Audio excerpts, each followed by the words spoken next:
malheureusement, ça impacte beaucoup vos portefeuilles. Donc, et ça, il faut le savoir. Donc, je sais qu'aujourd'hui, il y a beaucoup de gens qui se forment individuellement, en achetant des livres, etc. Et c'est très bien, mais ce n'est pas la majorité des personnes.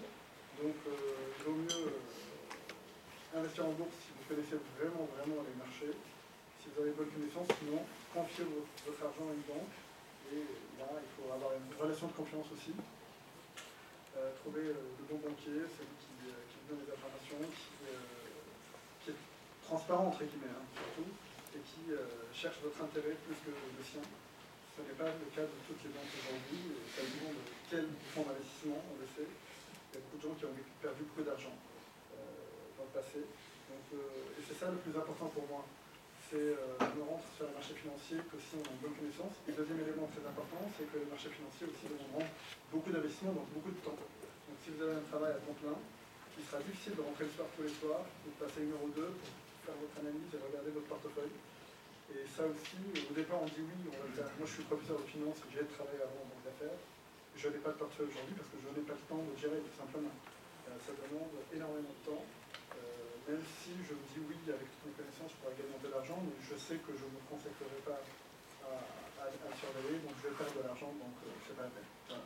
Et un élément que oublie beaucoup de gens aussi, c'est la fiscalité. Vous avez tendance à penser que gagner 5% c'est bien, mais si vous enlevez la fiscalité, le temps passé, il vaut mieux faire une heure ou deux de plus à votre boulot et gagner plus d'argent à la fin de l'année.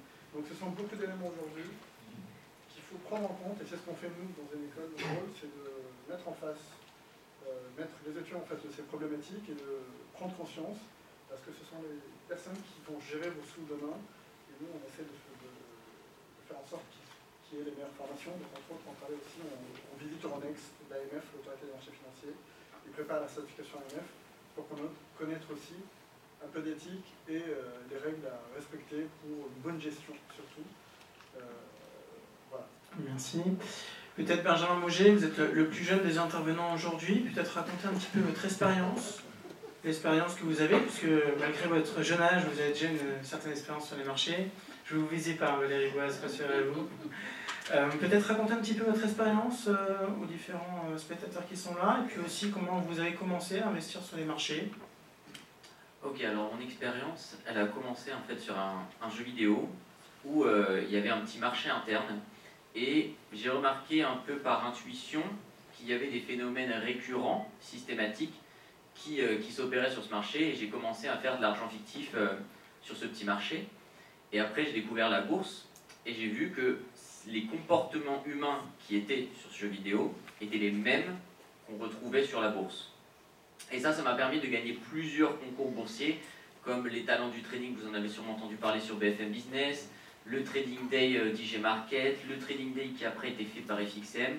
Voilà, tout un tas de concours qui m'ont permis après d'être rapidement professeur, donc maintenant à l'ESCA Paris, et dans d'autres écoles de commerce et d'ingénieurs, et de pouvoir travailler avec plusieurs fonds communs de placement qui ont su me faire confiance. Moi, je ne serais pas si catégorique que mes confrères ici sur le fait que c'est pas fait pour tout le monde. Je prends beaucoup de temps à essayer de former les gens en proposant beaucoup de contenu gratuit sur Internet. Notamment, j'ai écrit beaucoup d'articles sur Wikipédia qui ont été relayés après dans d'autres langues, donc je pense que le marché a trouvé qu'ils étaient de qualité. Donc il y a beaucoup de contenus que vous pouvez trouver gratuitement qui sont de qualité, qui vont vous permettre d'avancer. Parce que c'est vrai que sans une bonne formation, c'est très difficile de comprendre comment tous les mécanismes de la bourse s'articulent. Parce qu'il faut une formation mathématique, il faut des formations juridiques, parce que tous les produits ne sont pas construits de la même façon. Il faut des formations fiscales, suivant dans quel pays on est, qu'est-ce qu'on va payer comme impôt. Par exemple, en Belgique, on paye 0. En France, on peut payer jusqu'à 50.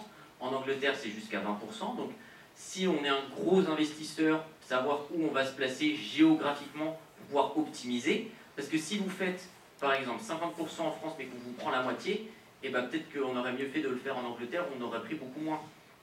Voilà, et c'est cette... mes confrères aussi ont beaucoup parlé sur cette relation de confiance et d'émotion. On a une heure, enfin un jour, où c'est les robots qui contrôlent un petit peu plus le marché en ce moment. Et je pense qu'il faut aussi agir quand on est un investisseur de façon systématique et de bien contrôler son risque. Quand on joue sur des valeurs qui sont moins sûres, qui ne sont pas comme L'Oréal, Air Liquide, qui sont des valeurs de croissance sur le long terme, où on va chercher un petit peu plus de risques. Il faut savoir couper ses pertes, prendre ses pertes, et ne pas voir, comme on le voit sur le petit graphique que tu nous mettais tout à l'heure, où on va se laisser emporter par les émotions. Il faut vraiment essayer d'avoir un plan de trading, de le respecter et d'agir de façon systématique. Voilà. Merci Benjamin. Alors maintenant, on va passer sur notre thématique et j'ai envie de poser une question un petit peu cash à Aldo Sicurani. Pourquoi investir en bourse aujourd'hui? Pourquoi investir en bourse aujourd'hui? Bon, parce que c'est très amusant. Mais c'est vrai. C'est très amusant. Non, pourquoi investir en bourse aujourd'hui? Parce qu'il n'y a pas beaucoup de placements qui au-delà du jeu, hein, quand je parle de jeu, c'est du jeu intellectuel. Il n'y a pas beaucoup de placements qui rapportent. Quand vous regardez, vous avez montré tout à l'heure le CAC dividende réinvesti par rapport au CAC 40 depuis 2011. Moi, j'ai un autre graphe que je pourrais vous envoyer. C'est le même depuis la création du CAC 40, donc depuis son démarrage, c'est-à-dire le 31 décembre 1987. Donc à peu près 28 ans. 28 ans, c'est un horizon de placement raisonnable pour un adulte.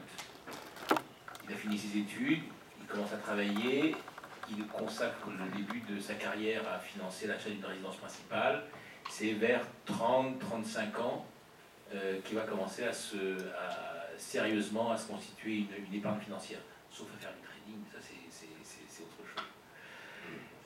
Si on prend le CAC 40, 1000, 4005, 4,5 fois en 28 ans, je laisse le financier le soin de faire le calcul, mais on doit être à peu près entre 4 et 4,5% de rendement composé par an. Bon, c'est vrai que dans les années 80, il y avait plus d'inflation qu'aujourd'hui, mais c'est quand même une période où il y a peu d'inflation, donc on est à 2,5% de rendement net en moyenne. Si on prend le CAC 40 dividende réinvesti, qu'on retire 15,5% de prélèvements sociaux parce qu'on a intelligemment mis son argent dans un PEA, on est à 8000 points, x 8. X 8, on est plutôt vers du 7%, 7,5% brut, donc à peu près du 5% après inflation. Sur cette période-là, il n'y a aucun actif qui rapporte cela, même un actif immobilier, encore que dans l'actif immobilier, ça se discute parce qu'on peut percevoir des loyers si jamais c'est un actif que l'on loue.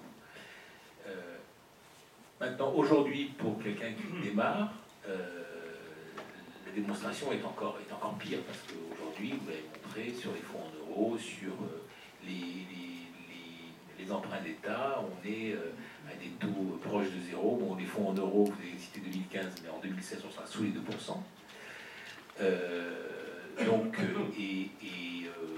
Plus ce rendement baisse, plus les gérants obligataires, enfin plus les gérants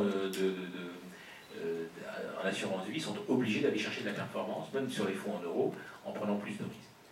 Donc voilà, et puis au-delà de ce côté de rendement, il y a, je reviens à ma première boutade, c'est amusant parce que vous investissez dans des entreprises, il y a des histoires, on vous raconte de belles histoires, il y a de belles boîtes, même celles qui ont fait l'effort de devenir actionnariat, vous avez une échelle extrêmement large d'entreprises, des startups jusqu'aux startups d'il y a 100 ans. Voilà, ça vous permet de rester jeune d'une certaine manière. Gérer un portefeuille, ça permet de rester jeune, incontestablement. Alors, parmi ces belles histoires, évidemment, L'Oréal, peut-être Valérie Boas, dire un petit mot sur justement le rapport que vous avez avec vos actionnaires individuels, qui sont souvent d'ailleurs les plus fidèles, par rapport à, dans un contexte où on a du trading haute fréquence, où tout va vite, beaucoup de spéculation. Vos actionnaires à vous sont fidèles, comme souvent les actionnaires des grosses sociétés. Quel est le message que vous avez à leur adresser? Alors nous, on a effectivement la chance d'avoir un actionnariat extrêmement fidèle. Ça ne concerne d'ailleurs pas que les actionnaires individuels, les institutionnels également sont extrêmement fidèles. On a quand même à notre capital pour 33% la famille de notre fondateur, qui est au capital de L'Oréal depuis plus de 100 ans. Le groupe Nestlé investisseur est autour de table de L'Oréal depuis 1974, donc depuis plus de 40 ans. Et quand on prend la liste des 20 premiers investisseurs il y a 40 ans et aujourd'hui, on s'aperçoit qu'elle est très peu différente. Hein. Il y a eu un certain nombre de nouveaux entrants, comme par exemple le fonds norvégien, le fonds d'État norvégien, qui a évidemment renforcé ses positions comme dans toutes les sociétés du CAC 40. Mais d'une manière générale, on a une très très grande stabilité. Ça se vérifie aussi pour nos actionnaires individuels qui sont extrêmement... Alors, qui sont pas très nombreux. On a un petit peu moins de 200 000 actionnaires, donc on est vraiment loin de EDF ou même d'Air Liquide, qui est une société exemplaire dans le domaine de l'actionnariat individuel, qui a 400 000 actionnaires. Donc nous, on a un actionnariat qui est relativement resserré, qui est assez international aussi, c'est-à-dire qu'on a pas mal d'actionnaires en Allemagne, en Belgique, voilà, on a aussi toute une partie de notre actionnariat qui est détenue aussi par des salariés ou anciens salariés, qu'on considère comme des actionnaires. Et ce qu'on tient évidemment comme discours par rapport à eux, c'est qu'on partage notre stratégie, d'abord et avant tout. On a la chance d'avoir une stratégie de très long terme, extrêmement facile à comprendre, puisqu'on a une stratégie d'universalisation dans le respect des différences. Donc, on a des moteurs de croissance qui sont essentiellement liés à la croissance de la classe moyenne dans les pays émergents et l'allongement de la durée de la vie dans les pays matures. Donc c'est quelque chose qui fait du sens. J'entendais Firas qui disait qu'il faut avoir des connaissances pour investir en économie et en finance et dans d'autres domaines. Il a raison, il faut aussi avoir des connaissances en géopolitique, voilà, s'intéresser au monde qui nous entoure. Je pense qu'au-delà de ça, pour investir dans une valeur, dans des valeurs où les conseils et le discours qu'on tient à nos actionnaires, c'est bien évidemment diversifier. Nous, on a une valeur, on a la chance d'attirer beaucoup parce qu'on a une valeur qui a un très bon rendement et qui en plus a une image qui est très positive, hein, qui est très bonne. Donc on attire beaucoup, mais on enjoint vraiment nos actionnaires de se diversifier, d'aller vers d'autres sociétés. On fait un certain nombre d'interventions, en particulier dans des universités, dans des écoles, pour sensibiliser les étudiants, les jeunes, à toute l'importance et le bien fondé de l'investissement en action. Et on y va à plusieurs entreprises. On y va avec AXA, on y va avec Air Liquide, on y va avec Société Générale, voilà. Et on leur présente l'entreprise et les bienfaits de l'investissement en action.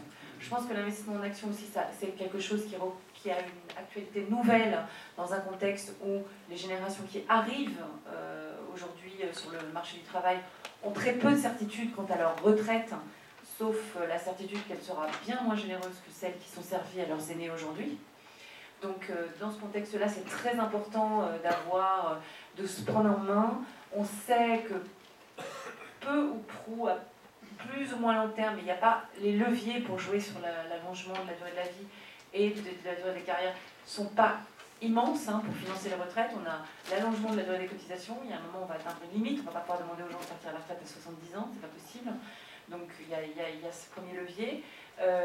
Il y a bien évidemment l'augmentation des cotisations. Là aussi, on arrive assez vite à une limite quand même. Et donc le levier qui reste, c'est la capitalisation. Introduire des éléments de capitalisation dans le financement de la retraite. Et là, très rapidement, vu le contexte de taux bas que vous rappeliez, vu le contexte général sur les actifs, comme le disait Aldo, dans le long terme, avec une stratégie, je me reconnais tout à fait dans ce que disait Benjamin, avec une stratégie qui est adaptée à votre profil particulier. Il est évident que si vous êtes totalement averse au risque, n'allez pas prendre des varans et n'allez pas investir dans des biotech. Mais si vous avez investissez plutôt dans des valeurs du CAC 40. Mais voilà, une fois que vous connaissez votre profil en tant qu'investisseur, que vous définissez bien votre stratégie, que vous vous y tenez, parce que c'est quand même important de se tenir à une stratégie, il ne suffit pas de l'avoir choisie. Donc on définit une stratégie, on sait un peu qui on est en tant qu'investisseur, on connaît notre horizon d'investissement. Je n'investis pas de la même manière si j'ai 50 ans, 30 ans ou 70 ans, c'est évident. J'ai un horizon de temps devant moi qu'il faut prendre en compte. J'investis de toute façon dans le long terme, mais le long terme, ça peut me concerner à 5 ans, ça peut me concerner à 10 ans, ça peut me concerné à 20 ans ou à 40 ans. J'investis également un argent dont je n'ai pas besoin, parce qu'il ne faut pas se voiler la face. Il y a un risque de perte en capital, peut-être pas total, mais il existe. Donc il faut quand même être conscient et être prêt à prendre ce risque-là. Et bien, une fois qu'on a bien compris ces 4 principes qui sont quand même assez simples, hein, je veux dire, à comprendre, eh bien, il n'y a pas tellement mieux que l'investissement en actions. Alors, évidemment, soit, comme vous le rappeliez tout à l'heure très justement, soit vous avez le temps, et c'est super intéressant, quand on est jeune, on a une possibilité incroyable de rencontrer les sociétés en direct, en allant voir les assemblées générales. Nous, on fait, comme je vous disais, des programmes de formation avec des étudiants, on vient les sensibiliser à la bourse, et on organise des concours pour leur permettre d'assister aux assemblées générales en tant qu'invités. Les gamins, ils ouvrent les yeux, mais comme des soucoupes, parce qu'ils ne voient jamais les entreprises de cette manière-là. Donc c'est vraiment intéressant, c'est vraiment quelque chose qu'il faut développer. Ça stimule en plus l'esprit d'entreprise, l'esprit de... Voilà, les actionnaires sont des gens qui votent beaucoup moins à l'extrême droite, qui sont beaucoup plus modérés dans leurs opinions, qui sont beaucoup plus attachés aux droits de propriété. Voilà. C'est bon pour la société d'avoir des actionnaires individuels, c'est ça que je veux dire. Et enfin, quand on est plus âgé, effectivement, comme le disait Aldo, moi je rencontre tous les jours des personnes qui m'appellent, qui rentrent en contact avec moi par email, etc. Et je constate qu'il y a véritablement un bienfait à maintenir une activité intellectuelle, tout simplement. À partir d'un certain âge, il faut se trouver soi-même des leviers pour être en forme dans sa tête, se projeter, avoir des projets. Et investir en action, c'est ça aussi que ça vous apporte. C'est s'investir dans son avenir, dans l'avenir d'une entreprise, participer à un projet. Donc c'est tout ça, donc on a finalement un terrain de jeu très très vaste avec nos actionnaires, très très diversifié, parce que moi je ne m'adresse pas de la même manière à un papa qui a 50 ans et qui veut